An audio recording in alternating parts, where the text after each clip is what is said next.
A brother has come out to warn Africans to be very attentive to what China is doing, because this is looking like a takeover, in a few decades from now, or even just, it may be just a few years. Now, I hope that you guys are doing all right today. If you're new here, thanks for clicking. I put stories together for you so you don't have to go looking. Remember to subscribe. There's been a tendency of China sending their men to the country. You know how they've had this one-child policy. We'll get into that after the video rolls, right? But these people come to the mines and etc. and they don't come with their women here, right? So what do you expect? We know that, men can't just stay by themselves for a long while without having somebody, or even the other way around, right? So what comes out? Babies, which also in other terms mean ownership of something, like a part, a share, or anything. Let me roll this clip and then we're going to discuss. The Chinese are not just here to expand land issues. They are here to reorganize a population preservation of their own nation in other countries. They're overpopulated now, so they're pushing some of them here. Not only that, it's also a 30-year plan to take over certain parts of Africa. So the prisoners that are being sent here to come and work, they don't bring their wives, they come alone.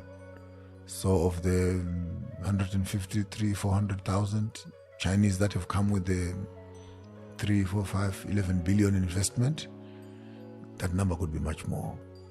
All of them are bachelors. The only few executives have brought their wives, but the rest are prisoners and bachelors who now are making children in Africa.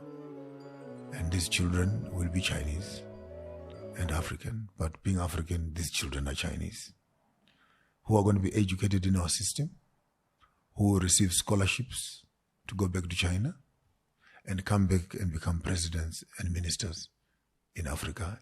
And by right, they are citizens because we're born here. It's a strategy. In 30 years' time, you will call me back. I hope I'll still be able to talk. And you will recite this when you have the first vice president, the first minister, the first president in one of the African countries being a crossbreed between Chinese and African. I mean, are we seeing this happening? Go to villages and you see those children running up and down. In Zimbabwe, we have them. In Uganda, you have them. In Kenya, you have them. It's insignificant now. Let's not talk much about it. There are women right now who are pregnant with Chinese kids. There are some who are breastfeeding Chinese kids. And it's going. It's going. We saw it in Ghana, the Rawlings, a colored guy. How did a colored man end up as a president of a country? There's nothing. We saw it in Botswana. How did Cesar Kama become the president when he's a colored?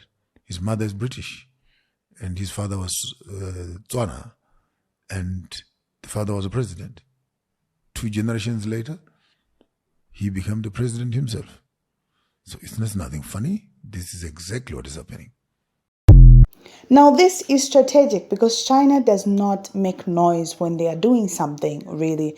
I don't know if you've read a book that is called The Art of War. I'm just going to insert it there so that you guys can see it. It talks about being at war or going for war without having to shoot a bullet. So they like to use these quiet strategies. And China is overrun with the male population because of the one-child policy, and the culture prefers sons to daughters. So most of the time, daughters were gotten rid of, or should I say aborted. And I feel and think that countries should strengthen policies and laws that govern who becomes president in the country.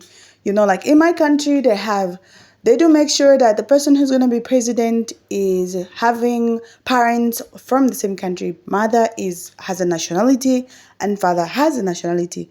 But if we get to start having these things, it becomes compromised if those things are not strengthened, like a racial kind of thing. You never know how convinced they become, and they feel that China is their home and not Africa instead.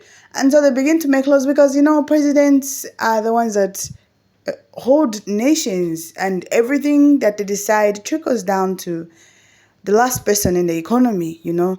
So at the end of the day, it becomes an effect for anyone, everyone. If it's a bad thing, you know, it goes all bad. And if it's a good thing, then everybody celebrates. But that's it.